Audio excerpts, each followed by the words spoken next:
Hello, habari wapendwa, karibu tena kwenye chaneli yetu Apinikia Afya. Kama wewe ni mjamzito au unamfahamu mjamzito, huenda umewahi kusikia watu wakisema mayai ni hatari kwa mama mjamzito au wakati wa ujauzito. Lakini ni jambo hili ni la ukweli kwako wewe unavyohisi? Ili swala unavyolisikiaga kwa watu au unavyoambiwaga, wewe unalihisi kwamba ni la ukweli au ni uongo? Katika video ya leo tutazungumzia ulaji wa mayai kwa mjamzito, kwamba ni hatari au sio hatari, na madhara yake yanaweza kutokea kwa mama mjamzito ni yapi ambayo tutajifunza. Lakini pamoja na jinsi ya kula mayai kwa usalama wakati wa ujauzito pia tutafundisha. Usisahau kulike video hii, lakini pia kujiunga na chaneli yetu Apinikia Afya, kubonyeza alama ya kengele ili uendelee kupata elimu zaidi kuhusu afya ya mama na mtoto. Je, mayai ni hatari kwa mjamzito au kwa mama mjamzito? Kwa ujumla, mayai si hatari kwa mama mjamzito ikiwa yamepikwa vizuri na yanaliwa kwa kiasi kinachofaa. Mayai ni chanzo kizuri cha protini, vitamins, lakini pia madini muhimu yanayohitajika katika ukuaji wa mtoto tumboni. Kwa hiyo kwa wanawake wengi wajawazito, kula mayai yaliyopikwa vizuri ni sehemu ya lishe bora kwako wewe na afya ya mtoto au kwa manufaa ya mtoto tumboni. Lakini faida kiufupi za mayai kwa mama mjamzito ni zipi? Kabla ya kuzungumzia madhara yanayoweza kutokea kwa mama mjamzito, ni muhimu kujua faida za kula mayai kwa mama mjamzito, na zenyewe ni muhimu sana ukazijua. Na faida hizo ni kama hizi hapa. Faida ya kwanza ni protini kwa ajili ya ukuaji wa mtoto, lakini faida ya pili ni chlorine inayosaidia ukuaji wa ubongo wa mtoto tumboni, lakini pia vitamin D kwa afya ya mifupa, hiyo inajulikana, lakini pia vitamini B12 ya madini mwilini, ambayo ni madini mbalimbali yanayosaidia mwili wa mama, na hizi ni nzuri sana. Lakini hata hivyo, kuna tahadhari ambazo mjamzito unapaswa kuzizingatia kipindi unahitaji kula mayai. Madhara yanayoweza kutokea au yanayoweza kutokea kwa mama mjamzito akila mayai yasiyofaa au isivyofaa ni ipi? Kwanza, kuna hatari ya maambukizi ya chakula. Mayai mabichi yaliyopikwa nusu inaweza kuwa na bakteria wanaoweza kusababisha maambukizi ya chakula.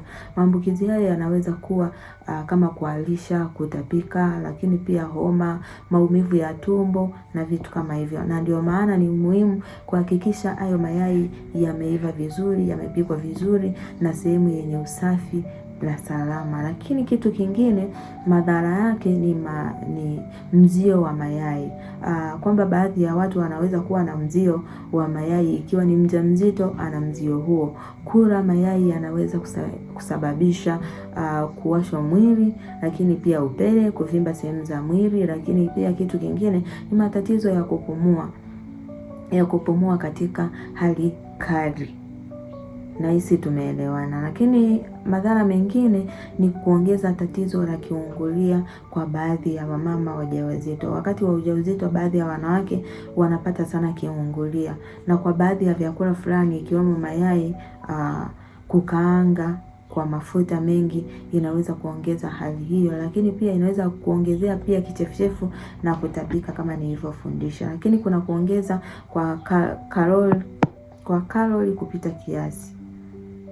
Mayai yenyewe si tatizo, lakini njia ya kuandaa inaweza kuongeza matatizo, au ile ya kuongeza mafuta mengi mwilini, hasa ikiwa yanakaangwa mara kwa mara kwa mafuta mengi. Hakikisha sana usikaange mayai.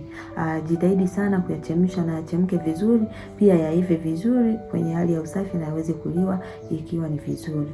Lakini madhara mengine ambayo tunayaona ni usumbufu wa umeng'enyo wa chakula, kwamba baadhi ya wajawazito wanaweza kuhisi kujaa tumboni au kupata usumbufu wa kumeng'enya baada ya kula mayai mengi na kwa wakati mmoja. Kwa hiyo hii ni mbaya zaidi. Jinsi ya kula mayai kwa usalama wakati wa ujauzito pia ninawafundisha, ili kupata faida ya mayai na kupunguza kuwa na hatari zaidi zisizo za muhimu au zisizo za maana. Hakikisha mayai yanaiva vizuri kama nilivyowafundisha. Epuka kula mayai mabichi au yasiyopikwa vizuri, yaliyopikwa nusu. Lakini pia hifadhi mayai sehemu safi na salama, hiyo itakusaidia pia. Lakini pia osha mikono yako kila baada